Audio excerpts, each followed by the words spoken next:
500 soldiers watched Bruce Lee do the impossible.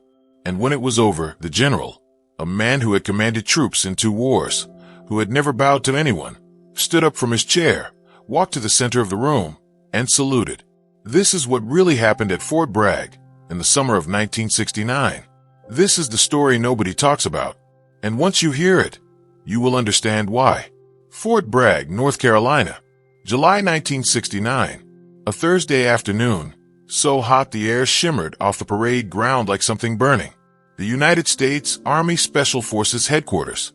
Green Berets, the most elite soldiers in the American military. Men selected from thousands. Men who had survived training that broke professional athletes. Men who had killed in Vietnam, in Laos, in places the newspapers never mentioned. General Raymond Decker was 53 years old, 6 feet 1, 210 pounds of career military. Decorated in Korea, decorated in Vietnam, commander of 5,000 soldiers. He did not believe in martial arts demonstrations. He believed in guns, discipline, and men who knew how to follow orders without asking why. He had agreed to the demonstration because his aide had insisted, because a young officer on his staff, Captain Michael Torres, had spent 3 months writing requests up the chain of command, because Torres had seen Bruce Lee perform in Los Angeles and had come back changed in a way that Decker could not entirely dismiss. You need to see this, Torres had said, not because it is entertaining, because it will change how we think about hand-to-hand training. Decker had agreed reluctantly. He had given Torres 1 hour, 1 hour of his Thursday afternoon. He expected nothing. The gymnasium at Fort Bragg had a capacity of 300. 500 soldiers had shown up. They were standing against the walls, sitting on windowsills, packed into every available inch of space. Word had spread through the base the way word spreads in military installations. Fast, underground, unstoppable. Bruce Lee was coming. The man from the Green Hornet. The man people were talking about. Most of the soldiers were skeptical in the specific way that trained fighters are skeptical of things that look too good. They had been in combat. They knew what real fighting was. Real fighting was ugly, desperate, exhausting. It did not look like the movies. They were here to confirm what they already believed, that this was entertainment, not warfare, that 135 pounds of Chinese-American actor had nothing to teach Green Berets. Bruce Lee arrived at 1400 hours exactly. He was 30 years old, 5 feet 7 inches tall, 135 pounds. He was wearing dark slacks and a black short-sleeve shirt. No uniform, no equipment. He carried a small leather bag. He looked to the 500 soldiers, watching him walk through the gymnasium doors, exactly like someone who had no business being there. General Decker sat in the front row in full dress uniform. He did not stand when Bruce entered. He watched with the flat assessment of a man who had watched many things and had long since stopped being impressed by appearances. Captain Torres made the introduction. He kept it brief. Bruce Lee, he said, martial artist, founder of Jeet Kune Do. He is here to demonstrate principles of close-quarters combat that he believes are relevant to special operations training. Then Torres stepped back, and Bruce Lee walked to the center of the gymnasium floor. For 3 seconds, he did nothing. Just stood, breathing, feeling the room. 500 soldiers watching a small man stand still. Then he spoke. His voice was quiet, but it carried. You are here because you fight. I am here for the same reason. I am not going to perform for you. I am going to show you something true. He looked at General Decker. General, may I ask a volunteer from your command to assist? Someone large. Someone who is not concerned about being touched. Decker considered for a moment. Then he turned to his left. Staff Sergeant William Briggs. Staff Sergeant Briggs stood up from the front row. He was 6 feet 4 inches tall and 240 pounds. He had served 2 tours in Vietnam. He had been the Fort Bragg heavyweight boxing champion 3 years running. He was 28 years old and in the best physical condition of his life. He walked to the center of the gymnasium with the easy confidence of a very large man who had never been seriously inconvenienced by a smaller one. He stood next to Bruce Lee. The size difference produced an audible reaction from the back of the gymnasium. Someone laughed. The sound was not cruel. It was the involuntary response of people whose eyes were telling them something that seemed impossible. Bruce looked up at Briggs without changing expression. Hit me. Full power. Best you have. Briggs looked at Captain Torres. Torres nodded. He looked at General Decker. Decker said nothing, which meant proceed. Briggs threw a right cross. It was a professional punch, the kind that had ended boxing matches. It traveled toward Bruce Lee's jaw at a speed that the soldiers in the front row would later say was as fast as anything they had seen. Bruce was not there when it arrived. He had moved offline, not backward, not sideways in the way a retreating man moves, but at an angle that Briggs's momentum had not predicted.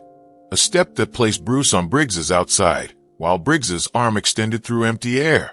The punch completed itself, with nothing to stop it. Briggs stumbled one step forward from the committed force. The gymnasium was silent. Briggs reset. His expression had changed. Not afraid. Trained soldiers do not frighten easily, but recalibrated. He understood he was dealing with something he had not encountered before. He threw again. Faster this time. A jab, then a right cross. A combination he had drilled 10,000 times. Bruce moved through the combination, the way water moves through a gap in a wall. The jab found nothing. The cross found nothing. And in the space after the cross, Bruce's right hand shot out, stopped 2 inches from Briggs's throat. No contact. Just placement. Just demonstration. Held for 1 full second. Then Bruce stepped back. That is one way the exchange ends, he said. I chose not to complete it. Nobody in the gymnasium made a sound. General Decker leaned forward in his chair slightly. It was the first time he had moved since Bruce began. Bruce addressed the room. Staff Sergeant Briggs is an exceptional soldier. His technique is real. His power is real. What you just saw was not a trick. What you saw was the result of a principle, that the most dangerous position in a fight is not behind your opponent's strength. It is beside it. It is the step that your opponent has not trained against, because every opponent he has ever faced has moved backward, never diagonally forward, never into the gap his attack creates. He looked at Briggs. Again. But this time, try to stay where I am going. Briggs attacked. He adjusted. He came at a different angle, committed less, tried to track Bruce's movement pattern. The soldiers watching could see Briggs thinking, adapting, applying combat intelligence to the problem in front of him. It did not matter.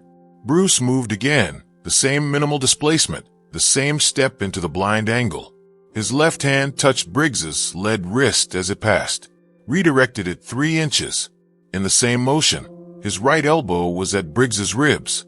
Stopped before contact. Another demonstration. Another point at which the exchange could have ended. Briggs stopped, stood straight, breathed. Then he said something that nobody in the gymnasium expected. That's the fastest I've ever been beaten. Bruce nodded once. Thank you. You fought without hesitation. That is a soldier's quality. For the next 40 minutes, Bruce worked through the gymnasium. He called volunteers. A wrestling champion. A judo black belt who served in the Army Reserve.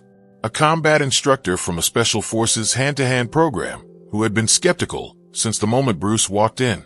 One by one, he demonstrated against them. Never hurting. Always controlled. Always explaining what he was doing and why. Always showing the principle beneath the technique. The wrestling champion grabbed Bruce and found himself redirected into a position he could not leverage from. The judo black belt attempted a throw and discovered that Bruce had already moved off the line the throw required.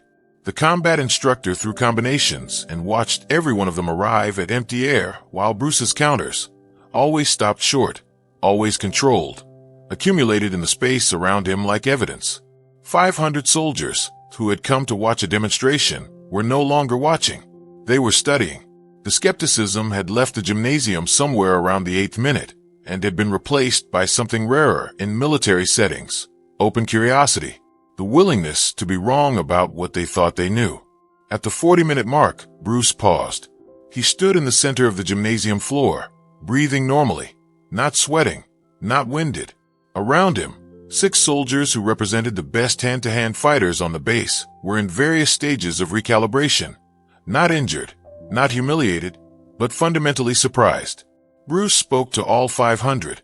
Real combat is not about the largest force.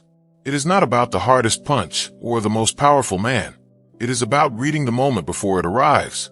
It is about positioning your body where your opponent's force cannot find it.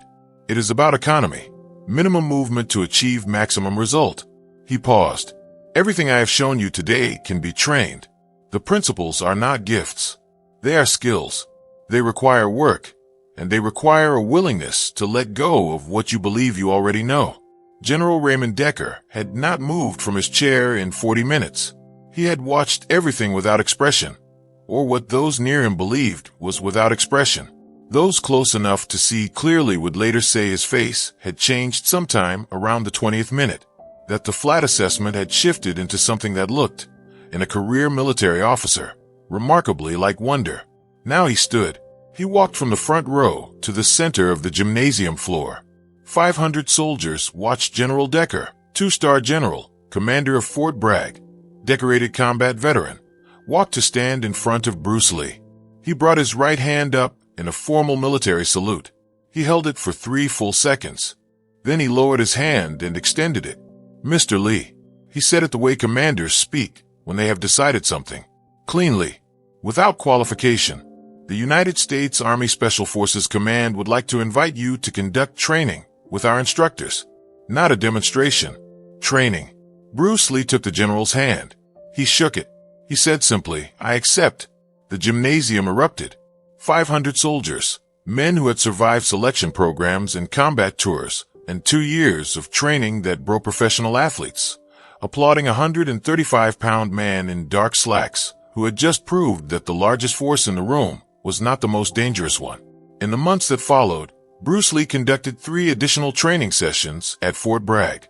He worked with the hand-to-hand combat instructors directly. He showed them principles of interception, stopping an attack before it fully develops rather than blocking it at full force. He showed them centerline theory. He showed them why commitment creates vulnerability, why the moment an opponent is most dangerous is also the moment they are most open. The instructors integrated what they could into the Special Forces close quarters curriculum. Not wholesale replacement, not the kind of transformation that demands everything be discarded, but addition, the quiet, permanent addition of principles that worked. Staff Sergeant William Briggs volunteered for every session. He was not embarrassed by what had happened in the gymnasium. He was, his fellow soldiers later said, the most changed man of anyone who had been in that room. He trained differently after July 1969. He moved differently. He asked different questions. Years later, when soldiers who had been at Fort Bragg that Thursday were asked about the demonstration, they remembered 2 things with equal clarity. They remembered Bruce Lee's movement, the way he made large men miss in a gymnasium that held no room to hide, the economy of it, the precision, the utter absence of wasted motion.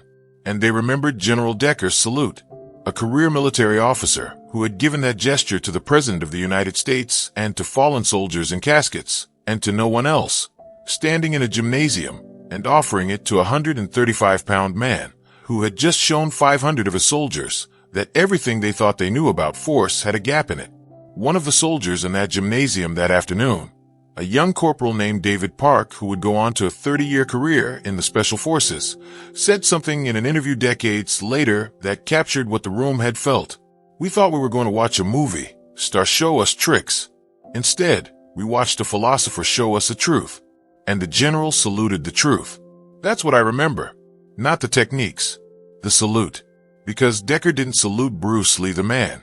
He saluted what Bruce Lee had just shown all of us. That what you know is only as good as your willingness to find its limit. Fort Bragg, North Carolina. July 1969. 500 soldiers. 1 demonstration. 1 general on his feet. The day Bruce Lee walked into the United States Army and walked out having changed how the most elite soldiers in the world thought about fighting.